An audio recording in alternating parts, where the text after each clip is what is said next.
We are back. So we're here again. This time, we will be talking about... Anong topic na yan? Kaya nga, about to To stay or to migrate. to migrate. Okay. Related to do sa previous vlog, so alam niyo na yung cost of living. So worth it ba? Kaya ba? Dapat ba? Ano ba yung pros and cons? Ano ba yung mga factors kung magma-migrate or magsistay? Yan, i-share din namin yung experience natin. Yeah. Kung bakit kami nag-decide mag-migrate and kung applicable ba to sa yung pag-migrate sa situation nyo. Before we start, I just wanna say na yung lahat ng i-mention namin today is based solely from our experience. It's our opinions. So, pwedeng hindi kayo agree, pwedeng agree kayo. Depende na sa situation. Oo, Kung and ano we yung respect that. So, we are hoping na Kasi, you'll do the same for us. Yeah. Everyone has kanya-kanyang, has a different situation preference. kasi, and we have different preference. With that being said, let's dive into our main topic, which is to stay or to migrate. Yeah. Quick backstory. Backstory kung ano. So basically, nung di ba kami married, LDR kami, si Lorraine nag-work sa Doha, Qatar. as a flight crew sa Qatar Airways. Ako naman, nasa Pilipinas ako, working as a consultant no, sa isang engineering consulting firm.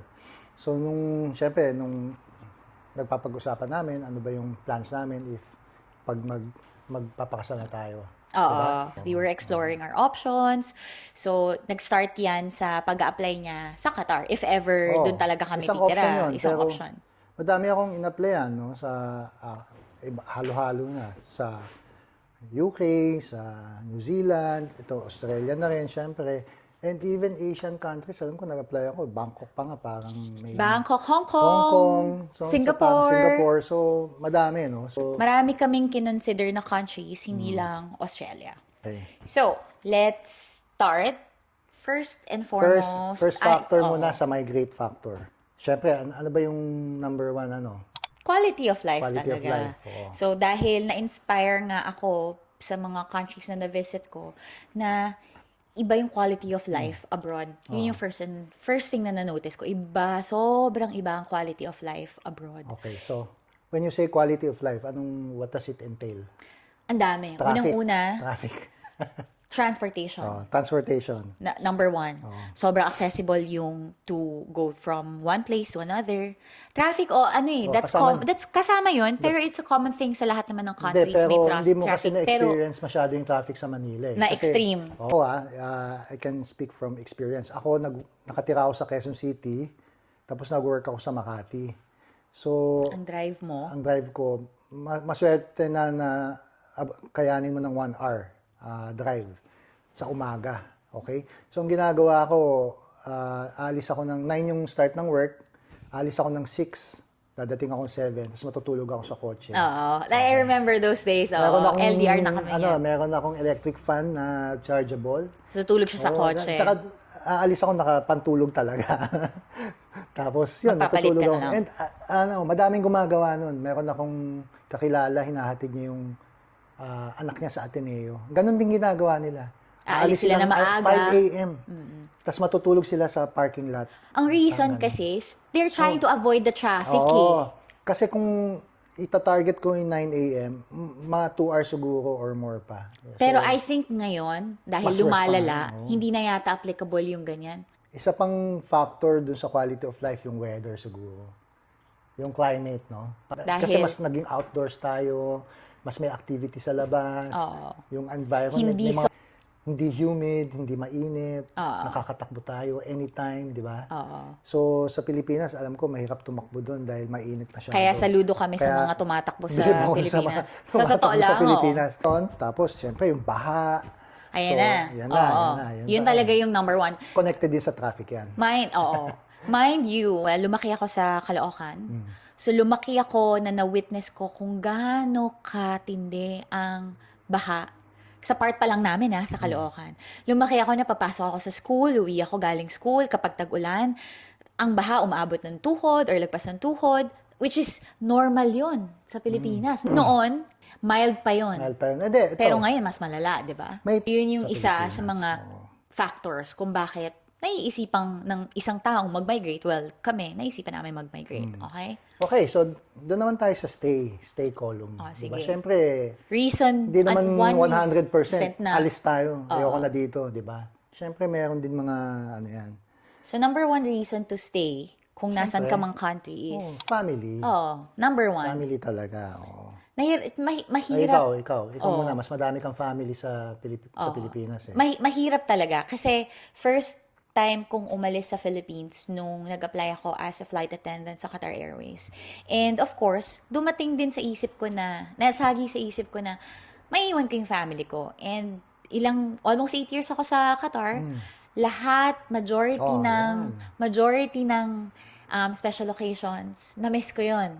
Hindi ko yon. Birthday, Christmas. Birthdays ng parents, Christmas, New Year. Lahat. Basically, lahat. Mag-isa ka sa Qatar.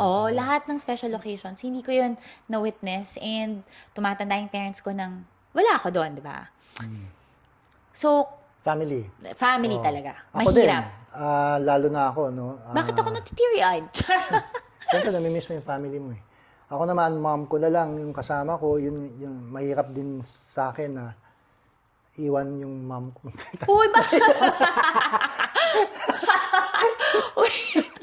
Naiyak din ako. Baby, wait, pause. Para tayo. Okay, mabalik tayo para tayong timang dito. Si Mami, nung sinabi kong natanggap ako sa Australia, hindi siya masaya. Siyempre, nalungkot siya, di ba? Kaming dalawa na lang, yung brother ko, namatay din siya nung 2013. So talagang ako at mom ko na lang yung remaining, no? Sa family namin. Dad ko pause nga, hindi ko talaga. Si Mami yon, lalong-lalo na, mag-isa lang siya. So, although medyo nakapag-adjust na siya ngayon, pero yung first few months, it was tough. Mahirap sa kanya. Kasi kaming dalawa lang kasama. Kakain sa labas, manood ng movie. Isa siya doon. Although may kasama siyang kasambahay na dati pa namin kasabay. Nakatiran sila May angel siya doon na Eastwood. Para nandun na lahat. May assistance. Bababa na lang siya. Nandun na yung mall, yung movie. Iba pa rin. Pero iba pa rin na wala siyang kasama ng Christmas, birthday, di ba? Yung mga special occasion. So, yun ang mahirap. Number one talaga, hirap umalis ng bansa is, syempre, kung may iwan kang family, sobrang hirap. Parang tayong timang medyo. Naiyak-iyak. Hindi ko medyo matitiri. Wala sa note ko na may iyak tayo. Anyway, so moving forward. So balik tayo sa reason to migrate. Diba? Financial, tsaka career. Yun talaga. Okay. So, major reason. So, kunyari, hindi kami mag-migrate, si Lorraine uuwi sa Pilipinas. Iniisip namin, kaya ba natin to live comfortably. So, hindi naman na namin pinangarap na gusto namin yumaman. Hindi naman mayaman. Wala kaming ganong thinking. Ang thinking namin is, can we live a comfortable life? When we say comfortable is, kasi just to give you an idea, parehas kami ni Mike, we didn't come from a wealthy family. So, parehas kaming na-experience namin kung paano yung life na kung ano lang yung kayang ibigay ng parents namin. Hindi kami galing sa well-off na family. But we, I would say nakakain naman kami ng 3 times a day sa isang araw. But it was not an easy life for the both of us. Yun na lang. Hindi siya madali. Na-witness namin kung gaano pala kahirap ang buhay early on. In fairness, mas mahirap yung sa'yo. Kasi kinakwento mo, nagbebenta pa ng... Naiiyak ka na naman nito. Nagbebenta pa ng biko, tsaka kakanin yung mom mo. Di ba? Wait lang, pause. Hindi ko na kaya. Ayoko na. Parang din tayo maiyak. Basta... So, financial, di ba? Alam namin kung gaano kahirap ang life. Kaya, before kami ikasal, we've decided talaga na kailangan natin gumawa ng paraan. Take an action. Opportunity. Inisip namin pag-uwi siya, so may binabayaran ka pang bahay. Yun yung so, for my family. Para kung uuwi siya sa Pilipinas, dapat medyo substantial yung makuha Kita niyang ko. work na sweldo para masustain niya yung amortization ng Bahay. Diba? And, to help the Kasi family ako din. naman, average lang din naman yung sweldo ko, hindi naman kalakihan. So, we decided na maghanap ng abroad. maghanap. So, I started parang looking for opportunities abroad para sa professional growth. And syempre, a better life. Talaga. And for Financial talaga. Financial talaga 'yun. Date natin lahat. So, financial, number 2, sa migrate. So, doon naman tayo sa stay. Balik tayo sa stay. So, anong number 2 reason? Number 2, why do you want to stay? ito, hindi lang to sa amin, ha. Stay. Number 2 factor sa stay, familiarity. Diyan na yung familiar ka sa environment, nandiyan na yung mga barkada mo, nandiyan yung living culture. living in your own home. Yung culture na parang sanay ka, na baka hindi ka sanay doon sa culture ng kung saan man ibang bansa. Mahirapan ka mag-adjust. Lalo na sa mga, kunyari, talagang polarizing yung lilipatan mo, di ba? Like, for example, Tapos may ano pa, yung merong language difference, may yung mga language ganon. difference, so parang ganon. So, isa yon sa mga Factors factor na na magstay. bakit Yung mga iba, sobrang they can't live Oo, without parang being alone or alone, being separated with their super closest friends. yung ako kasi, no, to be honest, nung first few months ko dito, even a year pa, parang nasa Melbourne tayo, parang hindi ako comfortable. Parang iba yung feeling. I feel like an alien na parang Kasi I don't first belong. Parang I feel like nung nasa Melbourne tayo, feeling ko hindi totoo. Parang feeling ko nasa movie set. Especially because Asian tayo. Parang Tapos feeling ko nasa movie set ako. Nandun ako sa... pinag-uusapan natin yan eh. Di ba, nandun ako sa office na attend ako meeting, puro puti. Puti, ikaw lang yung Asian. Ako lang Asian. Parang napaka-uncomfortable yung feeling talaga. Kaya hindi mo Very masisisi. intimidating, uncomfortable. That's the word. It's very intimidating. Actually, hanggang ngayon, na-intimidate pa rin ako Correct. eh. Mag-attend Same. ako meeting, the other week lang, mga 40 kami doon. Ako lang yung Asian, lahat puti. Di ba parang, di mo alam May kung... inferiority Yes, complex parang- kasi tayo.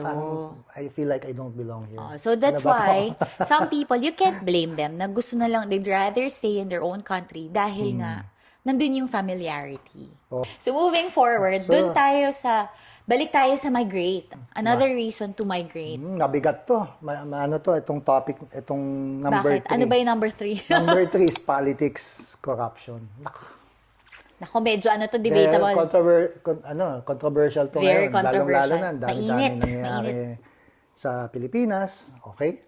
Ako muna, kasi mas madami akong experience sa politics. Kasi matanda ako sa'yo eh. Oo, Diba? sobrang tanda mo nga eh.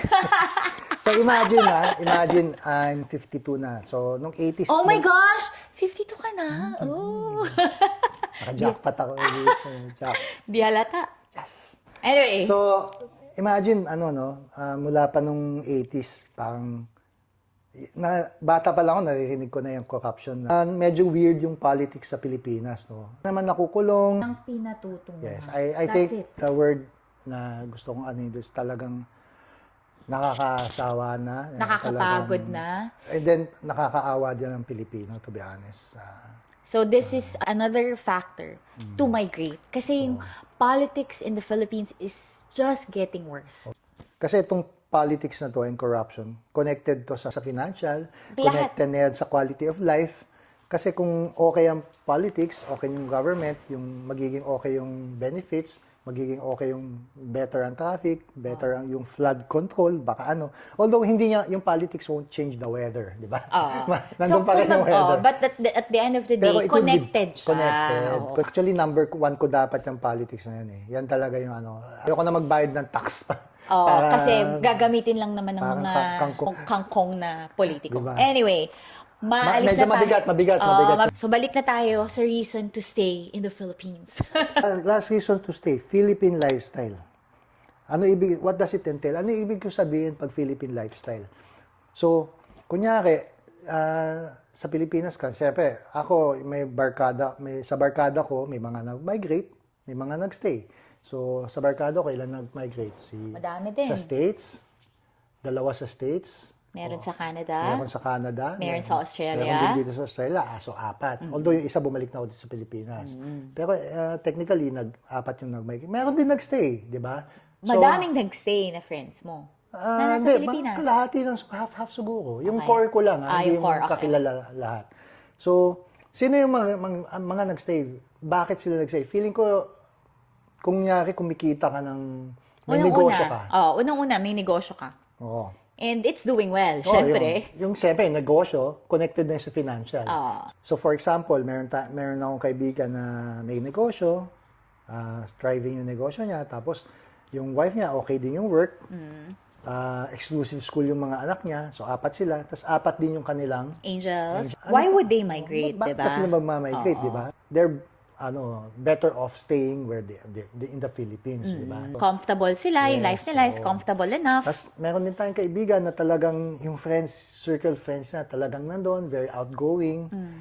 Parang, I remember, tinurn down niya yung Opportunity. works abroad dahil she prefers to stay in the Philippines. Dahil hindi niya maiwan yung... Siguro, syempre, nandiyan na rin siguro lahat ng factors na to. Family, friends, familiarity, and meron din siyang Money. director siya eh. Director siya ng money. kumpanya. Money talaga. Diba? Nag-try kami mag-negosyo sa Pilipinas. Hindi naman nag-try, explore din. Feeling ko, for example, nag-materialize on. Baka Baka hindi mag-stay rin. din kami, di ba? Kunyari, naging successful. So, You'll never know talaga eh. so, Migrating is not for everyone talaga. staying din is not for Din, everyone. diba? Depende na yun sa situation nyo. After all these factors na na-discuss natin, sa tingin mo, since mag 4 years na tayo dito 4 sa years Australia, are we actually better off na nandito tayo sa Australia? Like financially, I yung think so, oo. career, lifestyle? Sa career, definitely. Lalo na sa'yo. Try naman din ako mag-explore ng ibang company sa Philippines. I think wala na, na-exhaust ko na yung doon. Wala na talagang career development in my field. Sa'yo, baka nga meron pa eh. Baka pag Sa nag-content Philippines? creator ka doon, baka mas naging successful ka eh. Medyo kasi, when it comes to my career, very na-box kasi ako dahil after kong nag-graduate, napunta na ako sa flying and after that, hindi ko na alam kung saan ako pupunta. So, hindi ko pa siya na-exhaust talaga. Pwede. Ikaw, May question mark pa yung sa'yo. Isang malaking question mark. Yung lifestyle natin. Do you think we are way better off here? Yes, 100% yung lifestyle. Do you think na we are both happier here na nasa Australia tayo than if kunwari nasa Philippines tayo? I think Hindi ko pwedeng sabing happier dahil hindi natin alam kung ano yung life question natin. mark yun eh. But we are definitely happy here right now. we are both happy, definitely. I know that we made the right decision.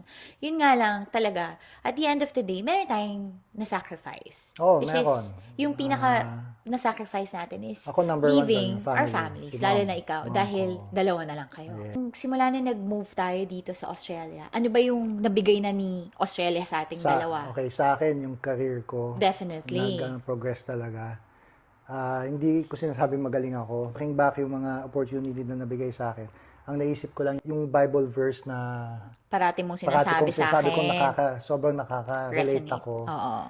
Is yung Sa ano yun, yung parati mo sinasabi is sa, sorry kung baka mispronounce ko, yung Ecclesiastes 9:11. Yes. Sabi dito, the race is not to the swift or the battle to the strong, nor does food come to the wise, or wealth to the brilliant, or favor to the learned, but time and chance happen to them all.